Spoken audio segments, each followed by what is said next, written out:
see Howard and Scott are here, so it's great. You guys want to stand over here? You might as well. You're the ones that help produce those numbers, and it'll only get better. The tariffs are so important, and that's why we were so happy with the decision yesterday where the tariffs continue, because without the tariffs, our nation would be imperiled. We would really be imperiled. I think I can say that with great surety, Scott and Howard. And so we were very happy to get that decision, that big decision yesterday. And today it's about a man named Elon, and he's one of the greatest business leaders and innovators the world has ever produced. He stepped forward to put his very great talents into the service of our nation, and we appreciate it. And I just want to say that Elon has worked tirelessly helping lead the most sweeping and consequential government reform program in generations. And you know the kinds of things that he's found and his people have found. He's brought a group of very smart people in, and they found things that are pretty unbelievable. I have to say that the numbers that we're talking about are substantial, but they're going to be very much more substantial with time, because many of the things that we're working on right now, we're going to have to remember Elon as we find them, but the numbers could double and triple because many things, we don't want to go out with them until we're sure, but we've found things that are unbelievably stupid and unbelievably bad. With the Department of Government Efficiency, Elon's delivered a colossal change in the old ways of doing business in Washington. DOGE has installed geniuses with an engineering mindset and unbelievably talented people and computers. I actually asked Elon one time, what's their primary thing? And they have a lot of primary things, all having to do with being smart. But he said the thing that they're really the best at is working with computers, so that they can't be outsmarted by somebody that's not so honest, that happens to also be good with computers, but not as good as these people. But the mindset in the senior ranks of every federal department, and it's really changed. And with Elon's guidance, they're helping to detect fraud, slash waste, and modernize broken and outdated systems. So as you know, we're talking about various systems and changing systems. And, you know, sadly, it takes a long time to do that. You'll change, let's say, a system at IRS and computerize it properly, where the job can be done in 1/10 the time, but it takes sometimes years to rebuild those systems. But we've started, in many cases, I will say that this has less to do with Elon, but the air traffic control systems, we're bidding out to the best companies in the world, those systems right now. They were what the previous administration was horrible what they did. They spent billions and billions of dollars, and in the end, it didn't even come close to working. They tried to hook up wire to copper, and it can't be done. And they just spent billions of dollars and just wasted money. Actually made the system much worse. So we're going to get a brand new modern system. Congress is working with us on that, and we're going to get it done as quickly as we can. But it's in the works, and once it's done, it'll be good for 30 years.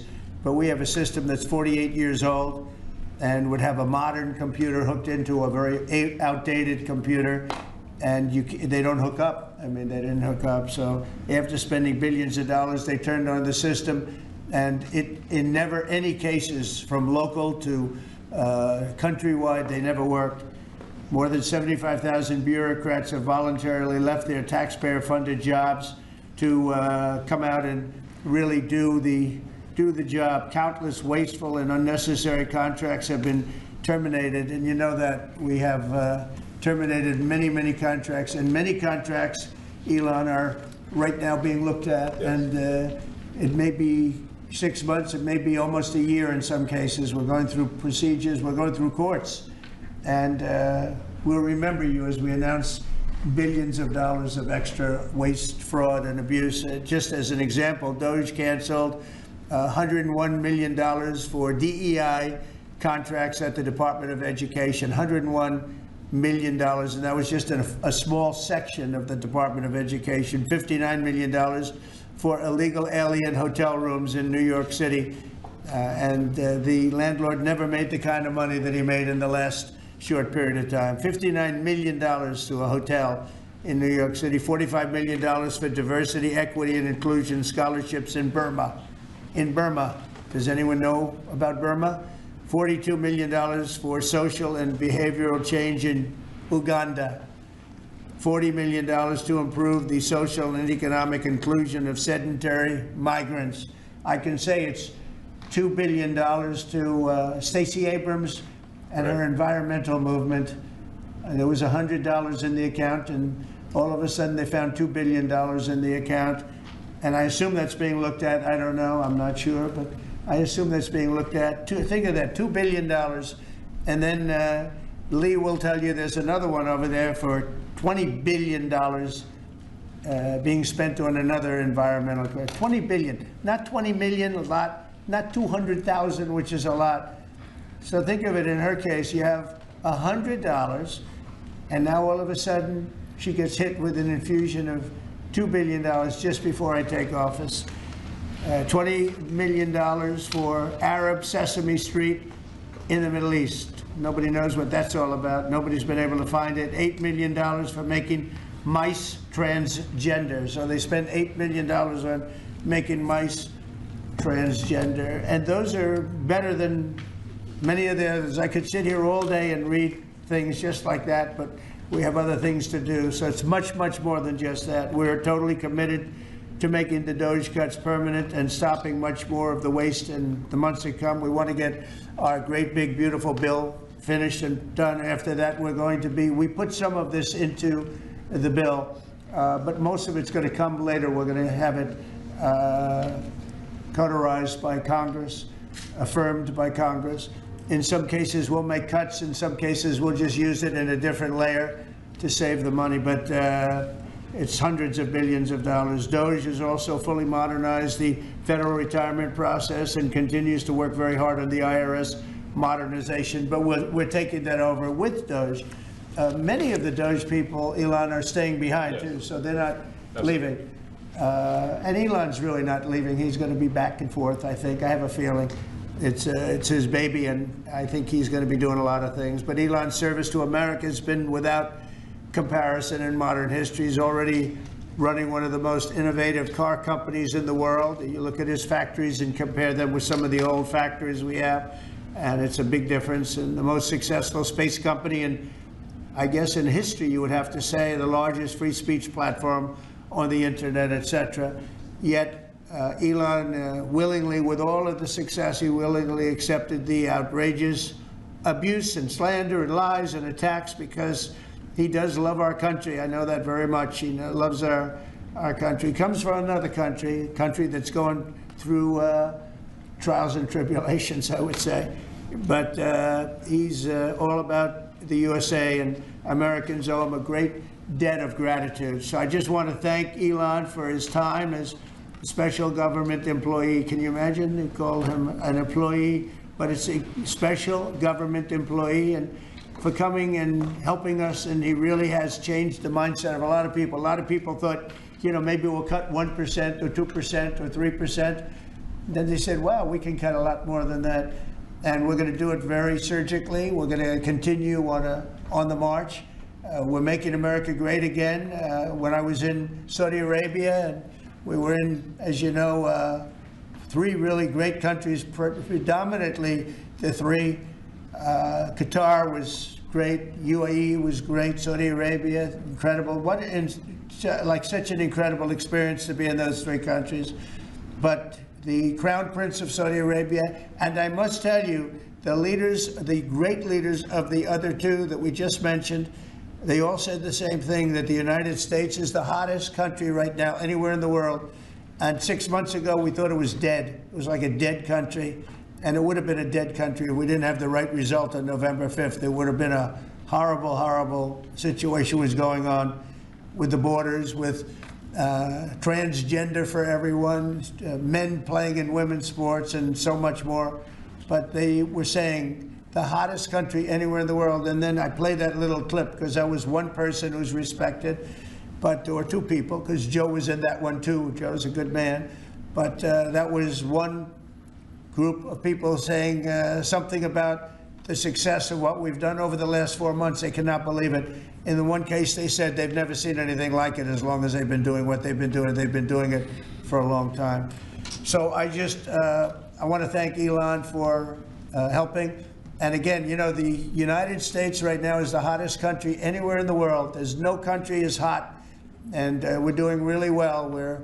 We came, when I left, we had no wars, we had no problems. We defeated ISIS, we rebuilt our military, and we had no inflation. And when I came back, we had a lot of inflation. We had wars all over the place. We had the embarrassment in Afghanistan where we gave up billions and billions of dollars of military equipment, the most embarrassing moment in the history of our country, I believe. I believe that strongly. We have Russia with Ukraine. We had the attack on Israel in October, the horrible attack, October 7th. Horrible, horrible attack. Nobody's ever seen anything like it. And now we have something where we're really healing a lot of that.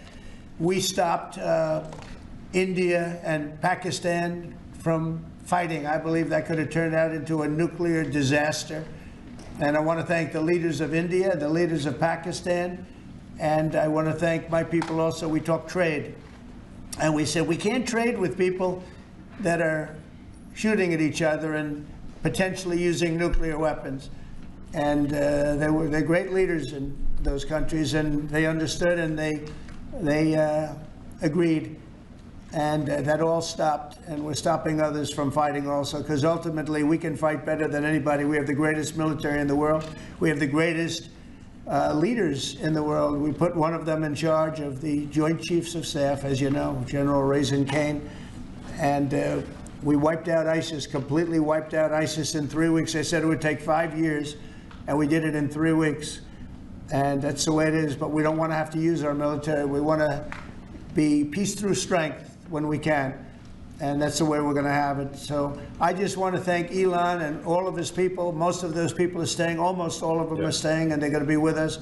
And you're going to see the results coming long into the future. Even a year and 2 years later, you're going to see a lot of the results, and those hundreds of billions of dollars are going to be adding up, and they're going to continue to add. It'll be interesting, really interesting to see what the final number is going to be. But again, Elon gave an incredible service. Nobody like him, and he had to go through the slings and the arrows, which is a shame because he's an incredible patriot. The good news is that 90% of the country knows that, and they appreciate it, and they really appreciate what he did. And I gave him a little special something we have here. Thank you. A very special that I give to very special people. I have given it to some, but it goes to very special people, and I thought I'd give it to Elon as a presentation from our country. Thank you. Thank you, Elon. Thank you. Take care of yourself. Thank you. You see the luck. The luck on this is amazing. That's right. Large luck. Well, let me say perhaps a few words. That this is not the end of DOGE, but really the beginning. My time as a special government employee necessarily had to end. It was a limited time thing. It's 134 days, I believe, which ends in a few days. So, so that it comes with a time limit. But the DOGE team will only grow stronger over time. The DOGE influence will only grow stronger. It's I'd liken it to sort of Buddhism. It's like a way of life. So it is permeating throughout the government. And I'm confident that over time we'll see $1 trillion of savings and a reduction in $1 trillion of waste and fraud reduction. The calculations of the DOGE team thus far, in terms of an FY25 to FY26 delta, are over 160 billion, and that's climbing. We expect that number will probably go over 200 billion soon.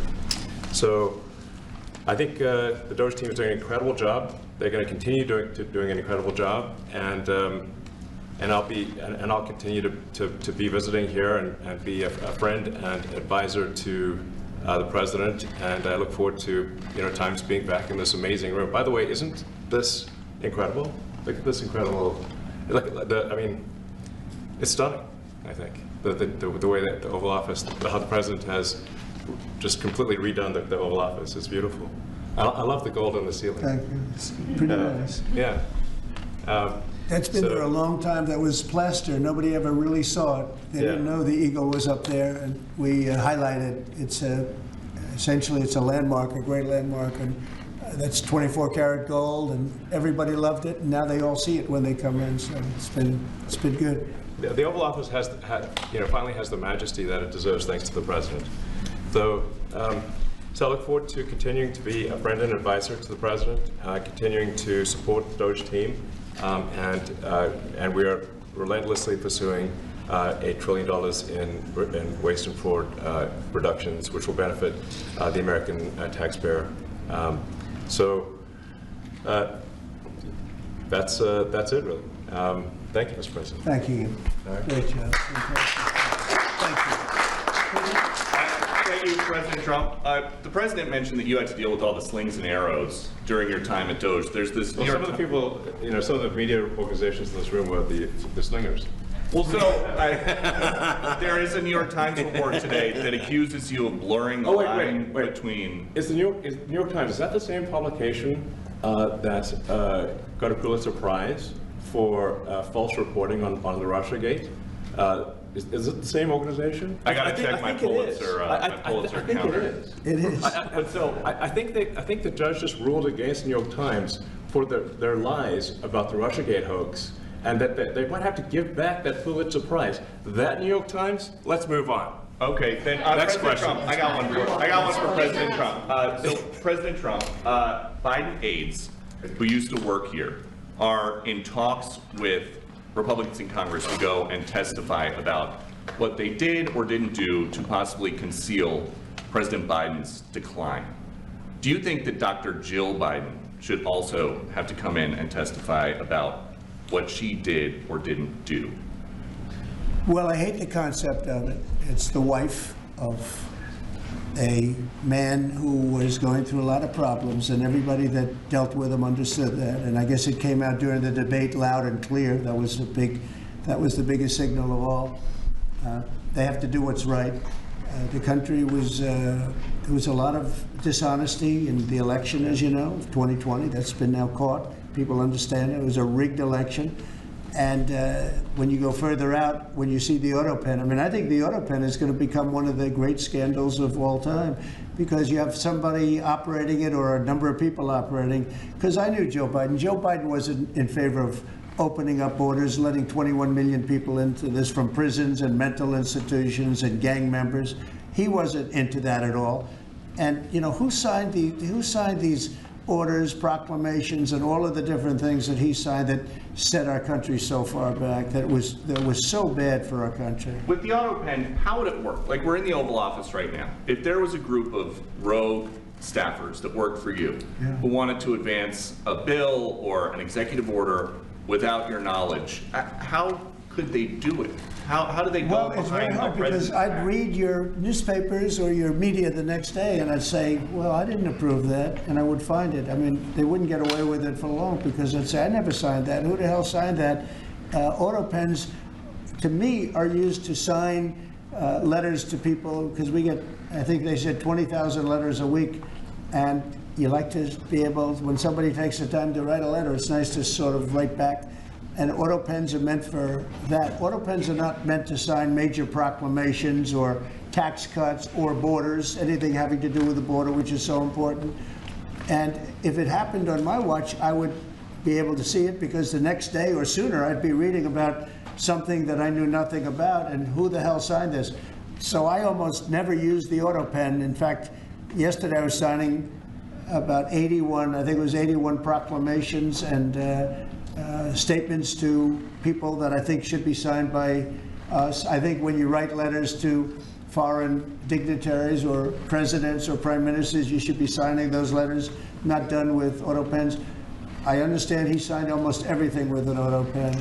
It's a very dangerous thing. It really means you're not president. Whoever operated the auto pen, and we think we know who that is, and it was actually more than one person, but that's not what the presidency is all about. I hardly used to use it. Reinstate the tariffs on China. You said that they violated the agreement with the U.S. Well, they did. They violated a big part of the agreement we made. If you read that whole statement, I was very nice to them. I helped them because they were in trouble with the stoppage of a massive amount of business. But I'm sure that I'll speak to President Xi and hopefully we'll work that out. But yeah, there's a violation of the agreement. Yeah, please. Mr. President, can you give us an update to the latest ceasefire agreement that Israel has agreed to, but Hamas still considering? Well, they're very close to an agreement on Gaza, and we'll let you know about it during the day or maybe tomorrow, and we have a chance of that. And I think we have a chance of making a deal with Iran also. They don't want to be blown up. They would rather make a deal, and I think that could happen in the not-too-distant future. That would be a great thing if we could have a deal without bombs being dropped all over the Middle East. That would be a very good thing. They can't have a nuclear weapon. We want them to be safe. We want them to have a very, very successful nation. Let it be a great nation, but we can't have them. They cannot have a nuclear weapon. It's very simple. And I think we're fairly close to a deal with Iran. Mr. Musk, question for Elon. Yeah, please. You said just now that you look forward to being a friend and advisor to the president. So do you expect to continue advising the president and DOGE informally, or are you going to sort of shift your focus entirely to your companies? Well, I expect to continue to provide advice whenever the president would like advice. I hope so.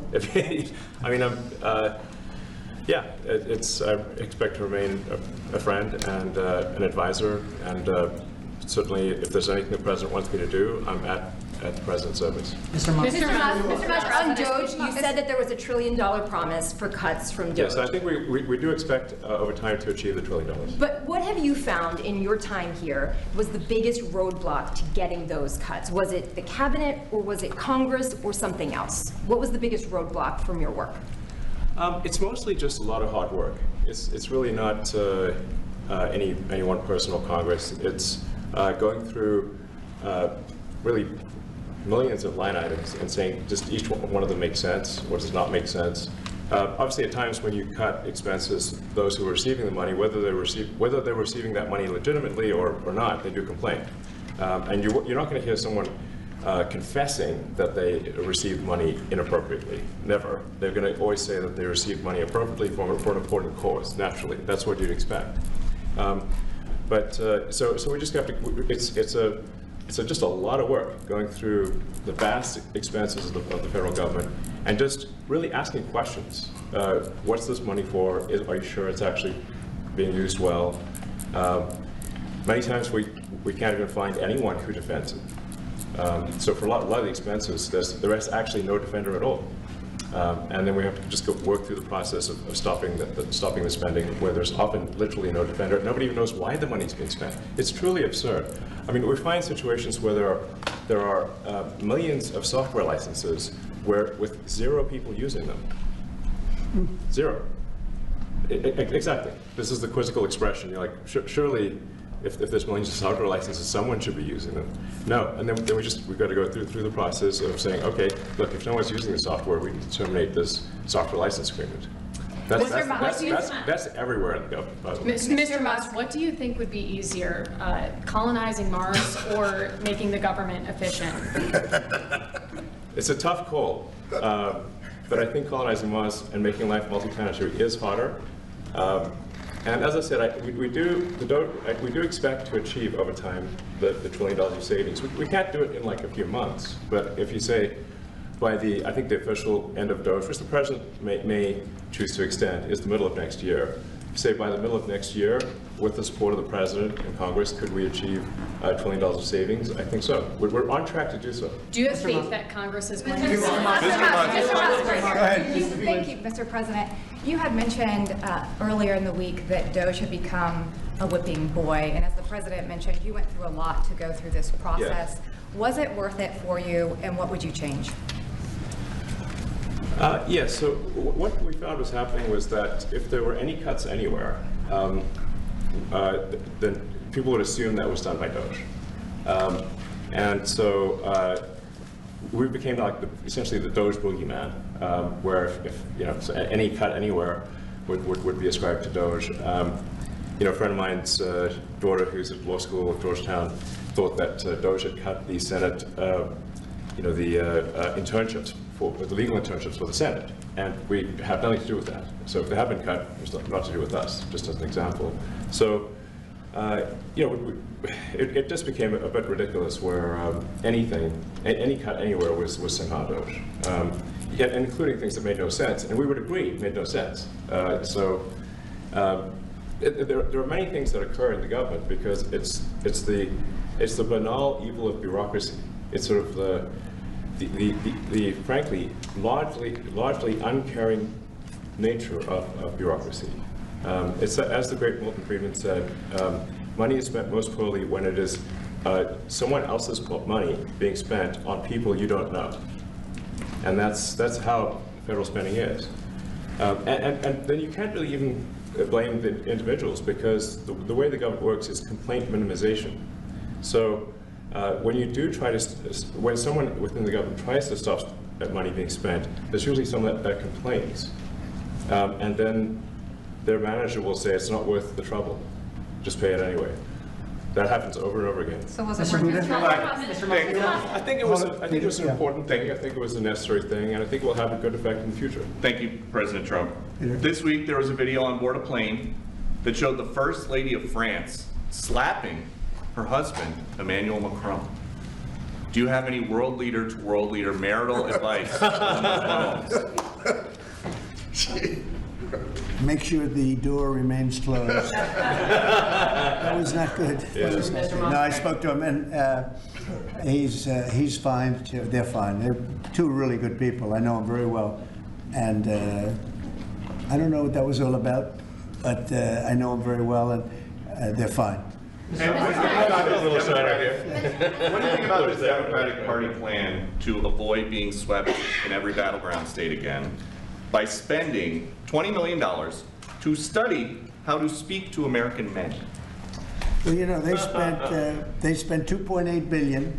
We spent 1.5. We spent much less. We spent about half of what they spent, and at the end they were $28 million short. They had to be. They spent 2.8 billion. It's a lot, but they couldn't get 28 million at the end, and now they want to spend. I read that they want to spend money to learn how to talk. That's fake. You don't want to be fake. You shouldn't have to hire consultants to say what America needs, because then the consultants should be running the deal, not them. But I read that they want to spend a lot of money in each state. So we won all 7 swing states, 7 out of 7. We won a lot more than that. We won the popular vote. We won everything, and they want to spend money to find out what they did wrong. And I mean, I could tell you what they did wrong. I could tell you every one of their programs. When they say men playing in women's sports, I would say that's not a winner. When they say transgender for everybody, I think that's not a winner. When they say open borders so the entire world population of criminals can pour into our country, I don't think that's a winner. I mean, I just gave them that for free. But I don't know if they'll change their ways. I see them all the time. I see people that I know in Congress, Democrats, they're trying to justify some of the things I just said. You can't justify them. I always hear they're 80-20 issues. I say they're not 80-20, they're 97-3. They might be 99-1. They're not 80-20. They wish they were 80-20.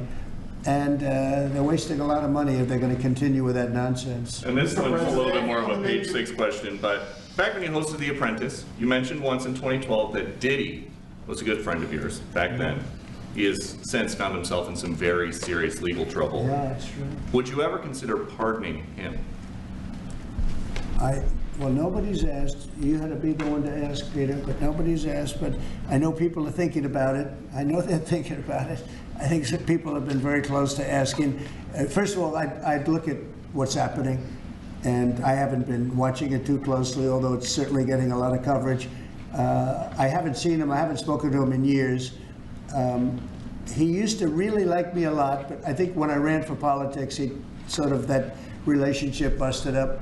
From what I read, I don't know. He didn't tell me that, but I'd read some little bit nasty statements in the paper all of a sudden.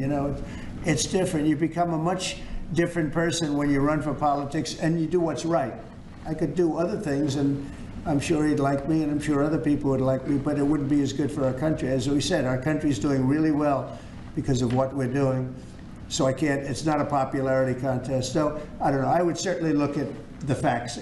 If I think somebody was mistreated, whether they like me or don't like me, it wouldn't have any impact on me. Mr. President, on the Big Beautiful Bill, would you like to see the Senate build in some support for your tariffs on the Big Beautiful Bill, or should that be a standalone bill? I have great support on the tariffs. I mean, I was so honored that we got that ridiculous stay lifted, because that would have taken away presidential power. It would have taken away everything that was granted by the founders. It would have been a terrible thing. And it would have, most importantly, would have left us vulnerable. We have a lot of countries that use tariffs on us and use them viciously, actually, viciously. And if we didn't have the power to use tariffs on them, and instantly, not when you go back to Congress and try and get hundreds of people to agree on something, that would take months to get just one simple proclamation. If we didn't have the power to counteract their powers, you wouldn't have a country left. We have to act fast. We have to be fast and nimble, as they say. And that was a really great moment, I think, yesterday when that stay was lifted. And hopefully now we'll go to court and just win that battle. Because if we don't have the power to do what they're doing to us, we are going to be a great nation no longer. Elon Musk was once idolized by folks on the left in this country before joining your administration. Now he's considered a hero by conservatives. Why do you think this man, what he's done in American life, has been so politicized? Does it only have to do with you? His life has been amazing. I mean, I look at so many different things. I look at that rocket being, guided back into position. I've never seen that before. I thought it was a space movie. I thought it was a movie. You look at what he's done in terms of communication. It's been unbelievable. So many different, even tunnels going underground, not having to go through all the process of going, he's got a company that does that. He's got so many different companies. Starlink, as an example. He saved a lot of lives, probably hundreds of lives in North Carolina. I don't even know if you remember, but I called you. They needed Starlink in North Carolina. And I didn't know what the hell Starlink was. I said, what is it? Who owns it? He said, do you know Elon Musk? I said, yeah, I happen to know the gentleman. This was before his government stay. And they said, we really need it, because North Carolina was literally became an island. It was, people had no communication. They had no access to anything, and they were dying. And I called up Elon, and you can't get it because it's so successful. It's very hard to get. And he had so much of it brought over there, and they told me it was unbelievable. It saved a lot of lives. So, he's just done a lot of things. I don't think he gets credit for what he's done. But he's a very good person too. You know what? If he wasn't a good person, but he did the same things, I'd probably maybe speak differently. He happens to be a really good person who loves the country. Mr. President, on the one big, beautiful bill, you had indicated this week that there were some things you didn't like about what had passed in the House. What changes do you want to see the Senate make? And you had also indicated there were things you didn't like about the bill. What would you be suggesting he push senators to change in their version? Well, I'll tell you, I'll go first. It's an unbelievable bill. It cuts your deficits. It cuts, it's a huge cutting. But there's things I'd like to see maybe cut a little bit more. I'd like to see a bigger cut in taxes. It's going to be the largest tax decrease or cut in the history of our country.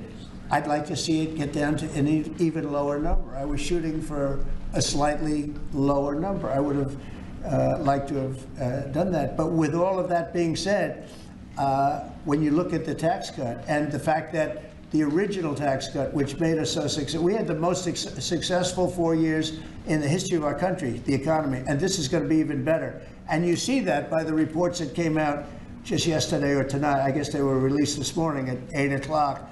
You see the kind of numbers where somebody that's a pro is like, whoa, I haven't seen numbers like this since I've been doing this. These are human emotions of professionals that have never seen numbers like, and we've just started. The bill is a great bill.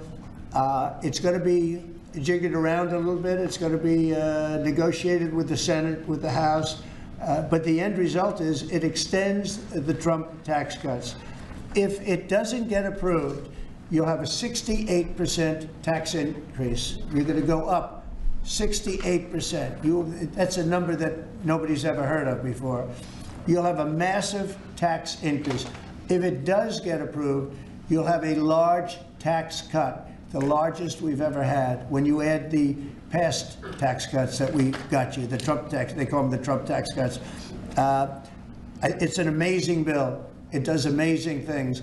With all of that, it's going to be adjusted a little bit over the next coming weeks, and I think it's going to be passed.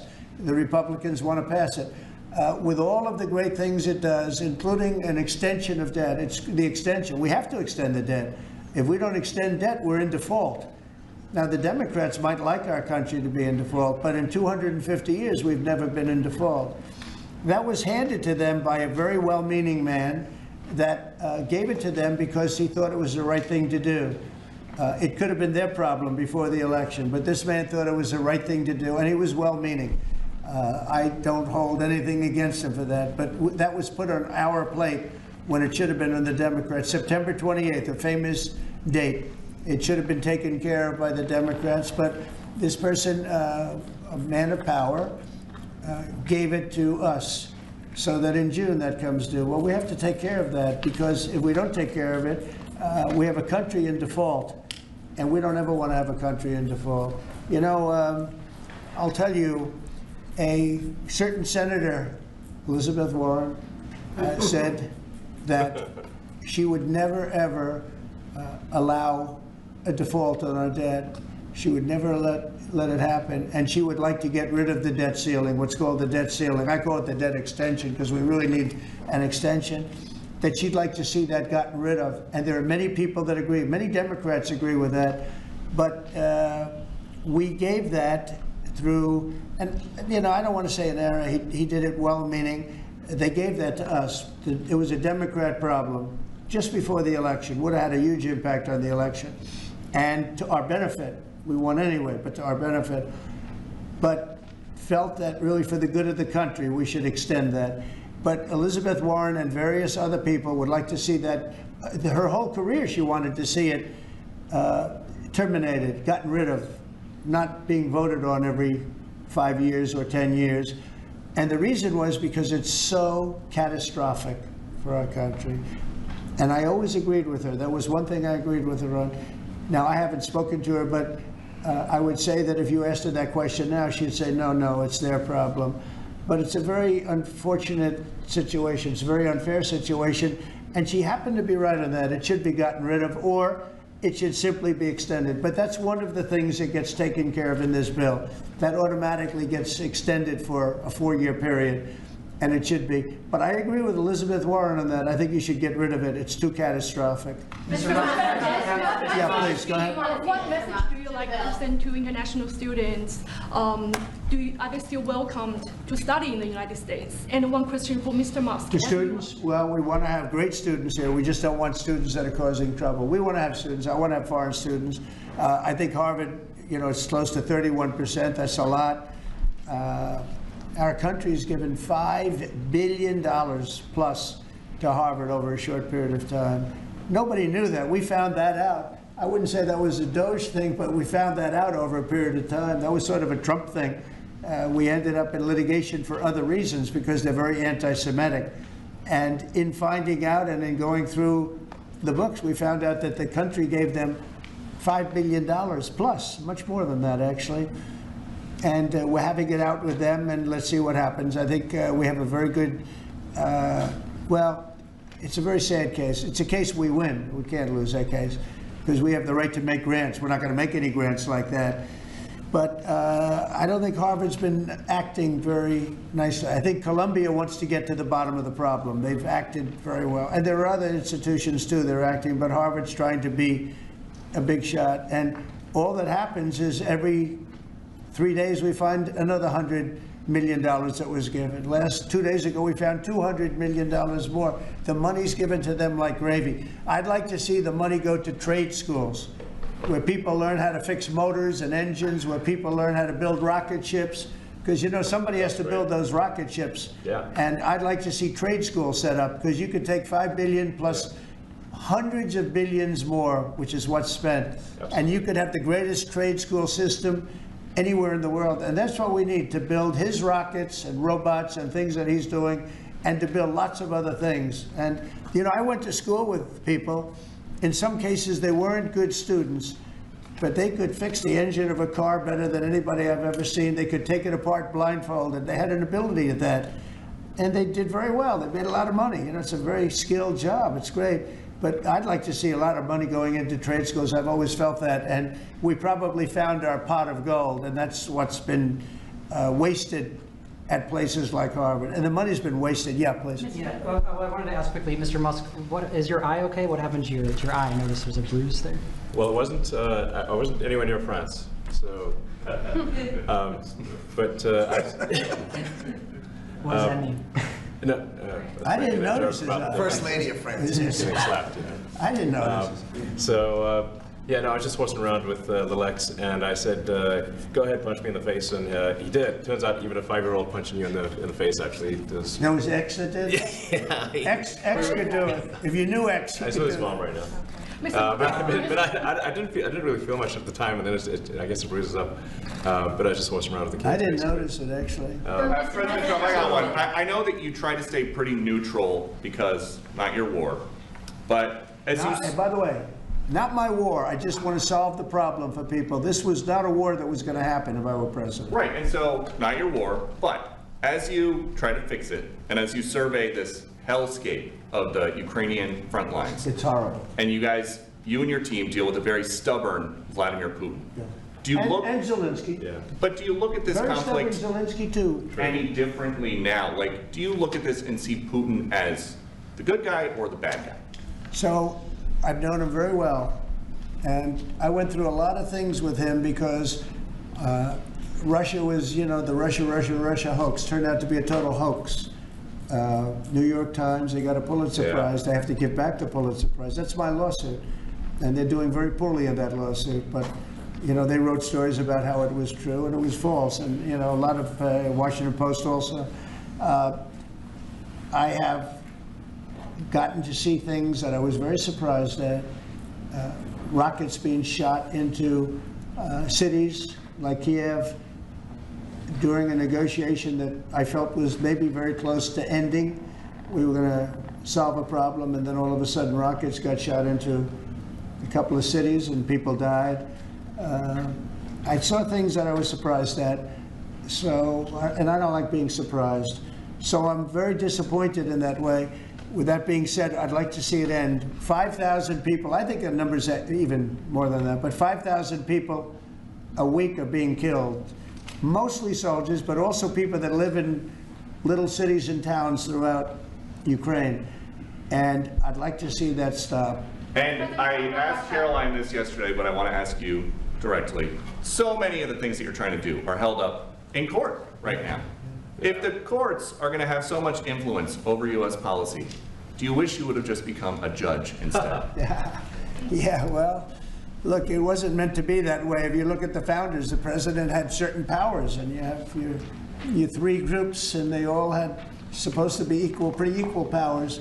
But you can't have a judge in Boston running foreign policy in places all over the country because he's got a liberal bent or he's a radical left person. That's what the executive branch is for, and you have checks and balances.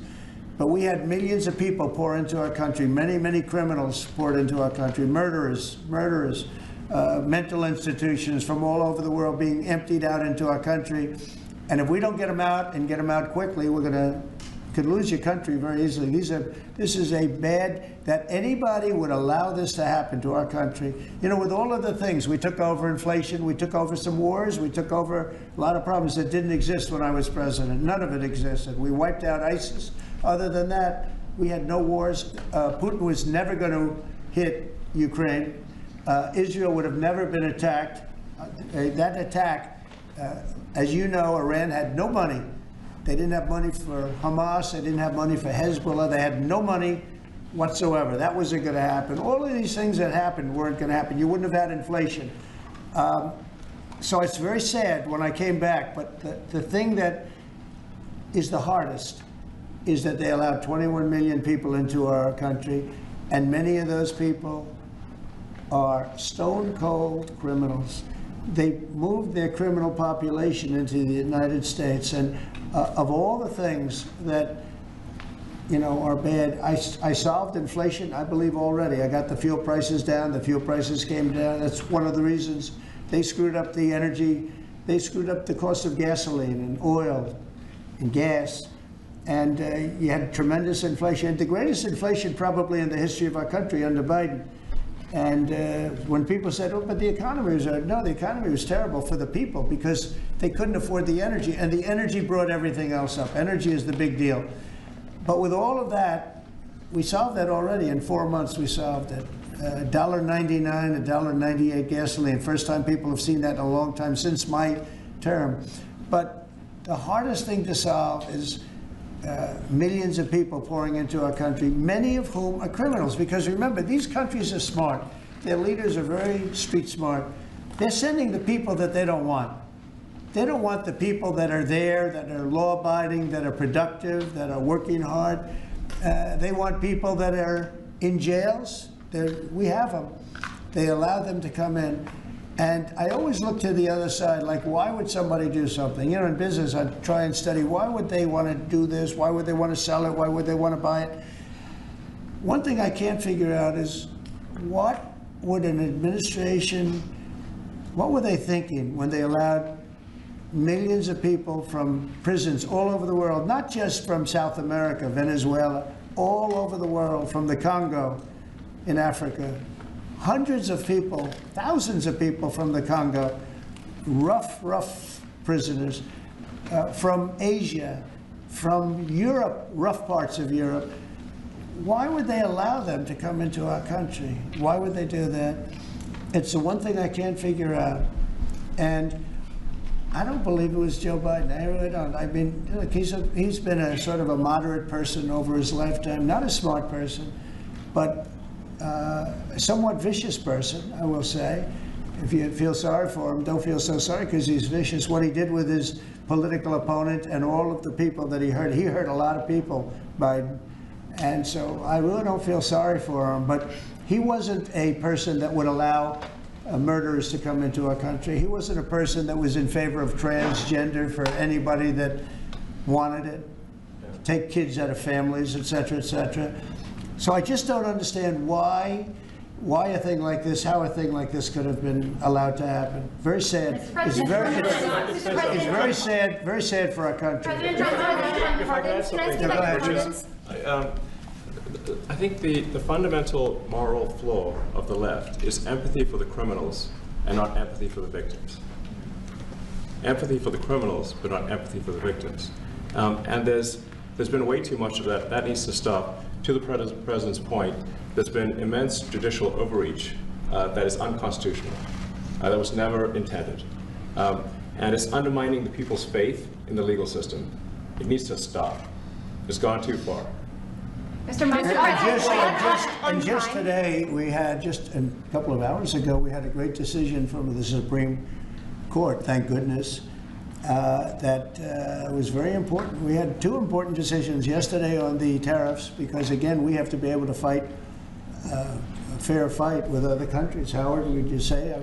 We have to be able to use tariffs to fight people that use tariffs on us. I mean, if we didn't have that power of tariffs, we would economically be destroyed as a country, because they will destroy us. Other countries will destroy us with unchecked tariffs. We can check them when we have the use. They tried to take that power away from us. And if you take that power away, we're not going to have a country. We won't have an economically viable country.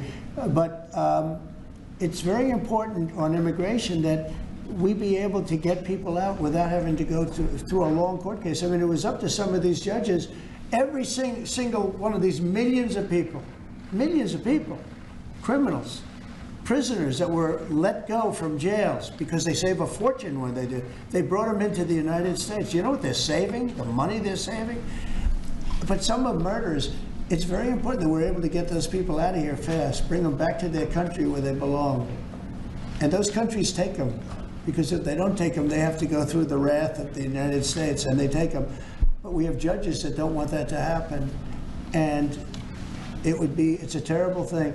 That's going through the court system right now, that whole situation. But when ICE and with Border Patrol, they've done an incredible job. When they do this incredible job, and they capture 100 killers and drug dealers, and we can't keep them for years here as we go through trials. We have to get them out rapidly, and we know who they are. We know who they are. And we're very careful about who they are, but we have to get them out rapidly, or again, we're not going to have a country, okay? Maybe one or two more. Go ahead. Are you concerned that tariff may also affect companies like Tesla, which has parts manufactured abroad? And this is also to you, Mr. Musk. Well, he's going to end up building his whole car here. I mean, I thought he built his whole car. Pretty much he does. He's got incredible factories, and like I looked at one in Texas. It's unbelievable. I know all of the manufacturers will build their parts here too. I mean, it used to bother me. They make a part in Canada, a part in Mexico, a part in Europe, and it's sent all over the place, and nobody knew what the hell was happening. I think it's ridiculous. You build a car, make it in America, and I gave them a little leeway on that. You know, gave them some leeway. But over the next year, they've got to have the whole thing built in America. That's what we want. We want America to buy American-built cars. Thank you very much, everybody. Thank you, President.